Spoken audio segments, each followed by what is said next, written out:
विशाल, जो बाराबंकी है वहां पर उत्तर प्रदेश में जो गिरफ्तारी हुई है उसमें जो मोहम्मद नदीम है, उसके ठिकाने से आईडी कैसे बनाया जाता है उसकी सारी चीजें मिली हैं, और कैसे लोकल मटेरियल्स का इस्तेमाल करके जो अवेलेबल है उससे आप आईडी तैयार कर सकते हैं, ये सारी चीजें सिखाई जाती है पीएफआई, जो कि अपने आप को कहता है कि हम एक सामाजिक संस्था हैं।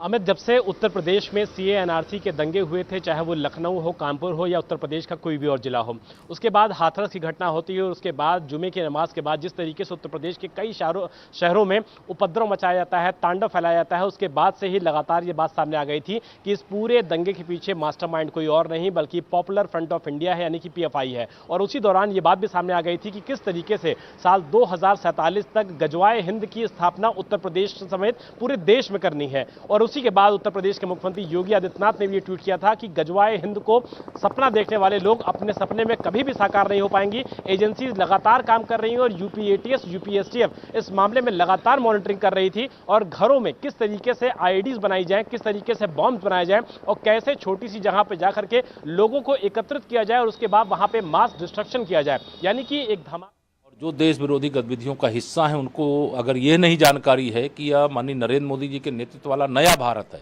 यहाँ देश के खिलाफ साजिश करोगे तो भी कुछ ले जाओगे, देश में हिंसा फैलाओगे तो भी रोके जाओगे, और देश के दुश्मनों की आज्ञा लेकर के और देश के विरुद्ध साजिश करके और देश को दहलाने की, देश में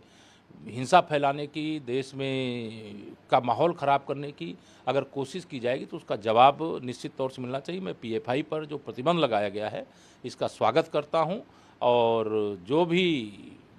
विरोध करने वाले हैं उनको यह कहना चाहता हूं कि यह देश के विरुद्ध जो साजिश करने वाले हैं, अगर उनके खिलाफ कार्रवाई होती है तो उसके स्वागत की जगह उसका विरोध करने का मतलब यह होता है कि निश्चित तौर से वह हिंसा फैलाने वालों को मदद करने के लिए आगे आ रहे हैं, और इस प्रकार की चीज़ें यह देश बर्दाश्त नहीं करेगा और इसका जवाब देश देगा, देश जरूर देगा, और जहां जरूरत होगी वहां पर देगा। एक आखिरी सवाल है, लता मंगेशकर जी की पुण्यतिथि के ऊपर अयोध्या में लता मंगेशकर चौक शुरू होने जा रहा है, किस तरह से देखते हैं? इतना बड़ा ट्रिब्यूट है, प्रधानमंत्री ने भी उनको ट्रिब्यूट दिया था। देखिए, लता जी एक तरह से इस देश का मान सम्मान थी, भारत की स्वाभिमान थी, वो भारत रत्न थी, उनके सम्मान में जो भी कुछ किया जाएगा वह कम होगा। मैं पुण्यतिथि पर उनको नमन करता हूँ, अपनी श्रद्धांजलि अर्पित करता हूँ। तो आप उत्तर प्रदेश के डिप्टी सीएम केशव प्रसाद मौर्य को सुन रहे थे, जिन्होंने कहा कि जो देश विरोधी गतिविधियों में शामिल होगा उस पर इसी तरह से एक्शन लिया जाएगा। मनीष भट्टाचार्य जयपुर से जुड़े हुए, उनका रुख कर लेते हैं। मनीष, दूसरी तरफ कांग्रेस के ही विधायक राजस्थान में पीएफआई के सपोर्ट में खड़े हो गए, ये कहते नजर आ रहे थे कि पीएफआई को बदनाम करने की साजिश है, लेकिन क्या ऐसे लोगों के पास अब कोई जवाब बचा है? 2 गिरफ्तारियां भी राजस्थान से हुई और उसके बाद जो सफाई वो पेश कर रहे थे, अब तो कम से कम उनके पास कुछ बचा नहीं है कहने को।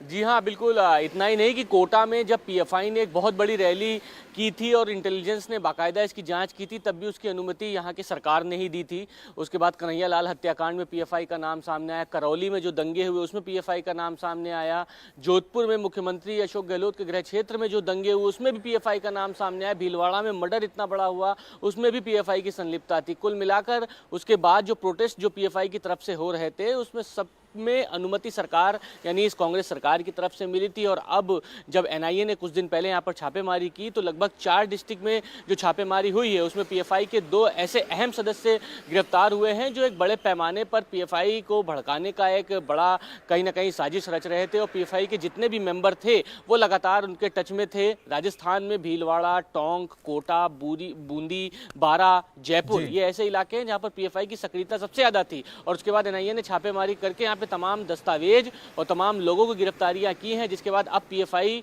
को बैन किया गया है। लिहाजा सरकार,